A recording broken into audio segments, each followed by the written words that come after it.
My greedy husband blocked my path as soon as I returned home from my father's funeral. "Sign these papers now," he demanded, "because, starting today, I own the $150 million company you inherited." I refused right away, and his face flushed with anger. He grabbed my wrists and tied my hands with a rope. Then he took a razor and shaved my head.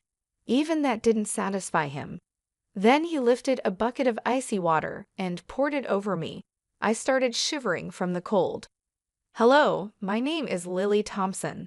I'm 32 years old, and I've spent my life working to uphold the legacy of Harbor Pharmaceuticals, the $150 million company my father built from the ground up. Today, though, everything changed. The man I thought I could trust, my husband, has shown his true colors in the most ruthless way imaginable."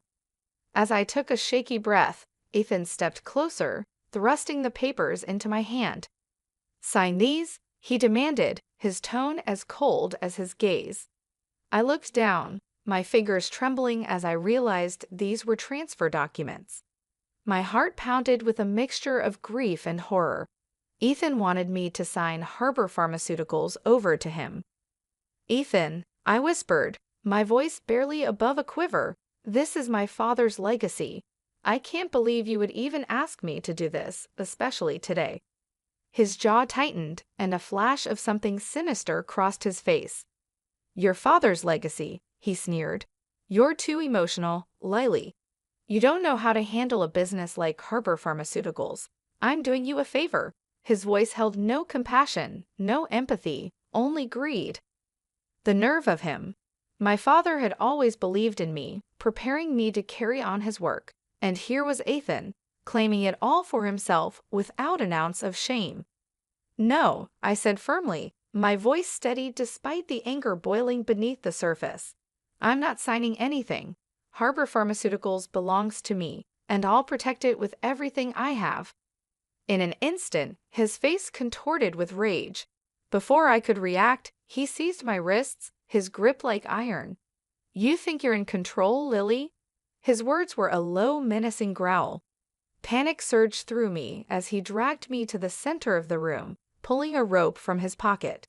He bound my hands tightly, ignoring my protests, and looped the rope through a ceiling hook, leaving me suspended, my feet barely touching the ground. "Ethan, stop!" I cried, my heart racing, but he ignored me. Reaching for a pair of scissors, he began to cut away at my hair, each snip a blow to my spirit, leaving me feeling exposed and humiliated. The locks fell to the floor in a scattered heap, the silence punctuated by the rhythmic, dreadful sound of the scissors. Just when I thought he couldn't go any further, he lifted a bucket filled with ice-cold water, the droplets sliding down the sides as he slowly tilted it over my head. The shock of the icy water sent a jolt through my body, my skin burning from the cold. The humiliation and anger swelled inside me, fueling a fire I hadn't felt before. "You'll sign those papers," he sneered, pressing the pen against my hand. I was too numb, too broken to resist further. Trembling, I let the pen scratch my name across the document, feeling as though each letter was stripping away a piece of my dignity. Finally, satisfied, he released me, leaving me shivering and drenched, my head bare, my spirit shattered. He left the room without a backward glance, the door slamming shut behind him, leaving me alone in my misery. Once Ethan was gone, I slumped to the floor, my whole body racked with shivers from the cold water and the shock of betrayal. I stared at my reflection in a small wall mirror nearby, pale, drenched, and utterly humiliated. My once carefully styled hair was now reduced to ragged patches, and my skin prickled from the icy water. But as I looked at my reflection, something else surfaced in my mind, a fierce, unbreakable resolve. Ethan might have gotten his way for now, but I would not let this stand. Harbor Pharmaceuticals was my father's legacy, a testament to the hard work and principles he instilled in me. Ethan's greed and cruelty would not be the end of it. My first step was to find help, and I knew just who to call. I stumbled to the bathroom, wrapped myself in a towel, and reached for my phone. fingers still shaking as I dialed the number for Rachel Porter, my family's attorney and my father's closest confidant. Rachel had always been a steady presence in my life, someone who believed in me and my vision for the company. "Lily?" Rachel's voice came through, warm and steady, but concern quickly filled her tone when she heard the tremor in my voice. "What happened?" "Rachel, I need help," I whispered, swallowing hard to keep my voice from cracking. "Ethan, he forced me to sign over Harbor Pharmaceuticals. He humiliated me, Rachel. I can't let him get away with this." Rachel's tone turned cold, her professionalism seeping through. "Lily, I'm so sorry. We'll make this right. First thing tomorrow morning, meet me at my office. We'll go through every legal avenue to undo this. Harbor Pharmaceuticals is yours, and we're not going to let anyone take it from you." Her reassurance was a balm to my wounded pride, and I felt a glimmer of hope pierce through the darkness. I took a deep breath, feeling the beginnings of a plan form in my mind. I knew it wouldn't be easy, but with Rachel's guidance, I was determined to fight. The next day, I arrived at Rachel's office with a newfound sense of purpose. She ushered me inside, her gaze softening as she took in my disheveled appearance. "Lily," she said gently, "I can only imagine what you've been through. But know that you're not alone in this. We'll get through it." Rachel wasted no time diving into the details. We reviewed the transfer documents, dissecting every clause Ethan had forced me to sign. Thankfully, she spotted several points of contention that would serve as our grounds for legal action. The fact that he had coerced me under such circumstances was powerful evidence that would work in our favor. "We're going to file an injunction to freeze the transfer," Rachel explained, her voice firm, "and we'll initiate a full legal investigation into Ethan's actions. This will be a long process, but if we keep our evidence solid, he won't stand a chance." Each step she outlined was like a lifeline, drawing me closer to reclaiming what was rightfully mine.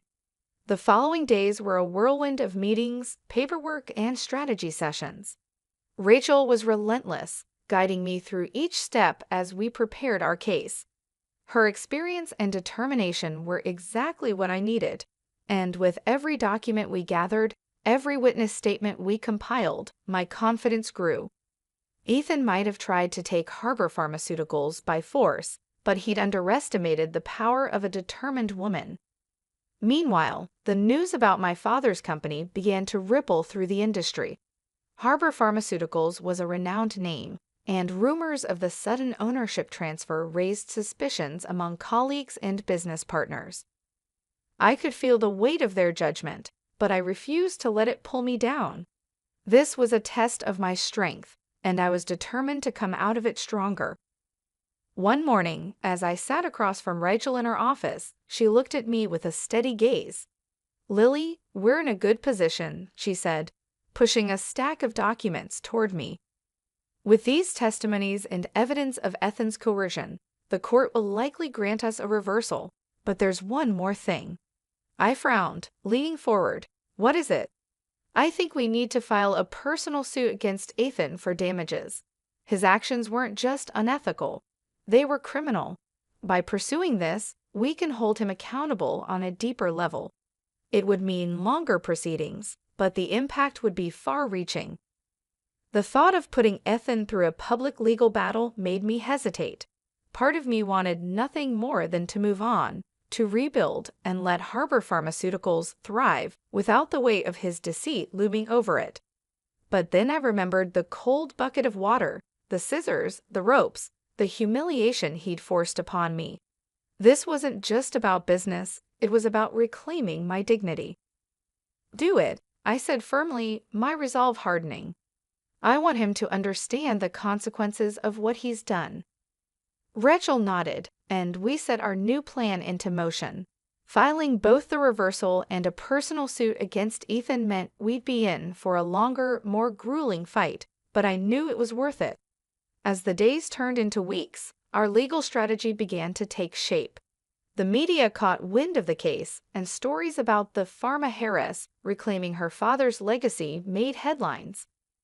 Despite the unwanted attention, I remained focused, driven by the desire to honor my father's memory. Then, one day, we received a letter from Ethan's lawyer requesting a settlement. Rachel placed the letter on the table with a grim smile. "It seems he's feeling the pressure," she said, a trace of satisfaction in her tone. "But it's up to you. Are you willing to settle?" I shook my head without hesitation. "No, this is about more than just a settlement. I want him held accountable for everything." Rachel's smile widened. "That's exactly what I was hoping you'd say." The trial began, and Rachel presented our case with powerful precision, laying out undeniable evidence of Ethan's abuse and coercion. She included photographs, witness statements, and documentation proving the extent of his manipulation. The courtroom fell silent as I took the stand to give my testimony. With a steady voice, I recounted every humiliating detail of that night: how Ethan had bound me, shaved my head, and poured ice-cold water over me to force my compliance. Each detail hung heavily in the air, the weight of Ethan's cruelty laid bare for all to see. Rachel outlined the specific charges against Ethan: financial coercion, aggravated assault, and emotional abuse. She argued that Ethan's actions were not only cruel but illegal, and demanded that he face the full extent of the law. She requested a maximum sentence of 5 years in prison, along with substantial financial penalties totaling $5 million in damages. Rachel also called for a permanent restraining order, preventing Ethan from contacting me or making any future claims to Harbor Pharmaceuticals. Ethan's defense attempted to portray me as unstable and unfit, but Rachel's evidence and the brutal reality of my testimony left no room for doubt. She countered every argument, emphasizing Ethan's calculated intent and ruthless manipulation. Legal penalties. When the judge finally delivered the verdict, it was a victory. The court ruled in my favor, fully reversing the fraudulent ownership transfer and restoring Harbor Pharmaceuticals to me. Ethan was found guilty of multiple charges, including assault, coercion, and financial exploitation. He received a 5-year prison sentence and was ordered to pay $5 million in punitive damages. Additionally, the court imposed a lifetime restraining order, barring him from any contact with me or attempts to interfere with the company. This verdict was more than a legal win. It was a reaffirmation of my right to protect my life and my father's legacy from anyone who dared to threaten it. As the verdict settled in, I felt a weight lift off my shoulders. The victory was more than just about regaining control of Harbor Pharmaceuticals. It was about reclaiming my dignity, my voice, and my future. Ethan, the man who had once manipulated and belittled me, was now stripped of his power, facing the consequences of his own actions. The days that followed were filled with relief and a new sense of purpose. Harbor Pharmaceuticals needed careful management after the turmoil of the past months, and I was ready to dive in fully, rebuilding trust and stability in the company. Rachel and I worked closely to address the changes needed, both legally and operationally, to ensure Harbor Pharmaceuticals would never again be vulnerable to someone like Ethan. But despite the relief, the weight of everything I had endured lingered. Ethan's betrayal was a scar that would take time to heal. Harbor Pharmaceuticals was my father's legacy, a testament to his hard work and dedication, and it deserved to be safeguarded and respected.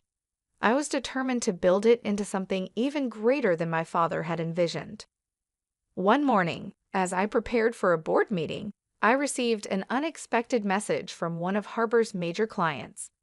They had heard about the court's decision and wanted to discuss a potential partnership, expressing their admiration for my strength and resilience. It was a reminder that even in the darkest times, people had noticed my dedication and perseverance. The meeting was a turning point. The client proposed a collaborative project that would expand Harbor Pharmaceuticals into new markets, a venture that promised growth and innovation. I couldn't help but feel a deep sense of gratitude, knowing that the hard work and struggle I'd endured were beginning to pay off in ways I hadn't anticipated. As the weeks went by, Harbor Pharmaceuticals began to flourish under my leadership. We launched new projects, expanded our product lines, and secured partnerships that allowed us to grow in ways I'd only dreamed of before. The employees who had remained loyal through the turbulent times were instrumental in this journey, and I made sure to honor their dedication, knowing that we shared a common vision for the company's future. Then, one afternoon, as I was reviewing our latest project proposals, I heard a knock at my office door. I looked up to see Rachel, her expression calm but serious. "Lily," she said, taking a seat across from me, "I wanted to update you on Ethan's situation." I felt a strange pang of curiosity. While I had tried to put him out of my mind, there was a part of me that wanted closure, to know what had become of the man who had once tried to take everything from me. "He's facing additional charges," Rachel explained. "Given the evidence of his abuse, his attempts to manipulate company assets, and his coercive actions, the court has sentenced him to serve time. He'll be paying for what he's done, both legally and financially." A sense of justice settled within me. Ethan's punishment was fitting for the harm he'd caused, and knowing he would be held accountable brought me a sense of peace. Harbor Pharmaceuticals was safe, my father's legacy was secure, and I had emerged stronger than ever. Thank you for joining me on this powerful journey. Lily's story shows us the strength we can find even in the darkest moments. She didn't let betrayal break her. Instead, she fought back to protect her father's legacy and her dignity. If you enjoyed this story, don't forget to like, comment, and subscribe for more inspiring tales of courage and resilience. Let me know in the comments what you think about Lily's victory, and stay tuned for more stories that remind us to stand strong no matter what challenges come our way. Thanks for watching, and see you in the next one.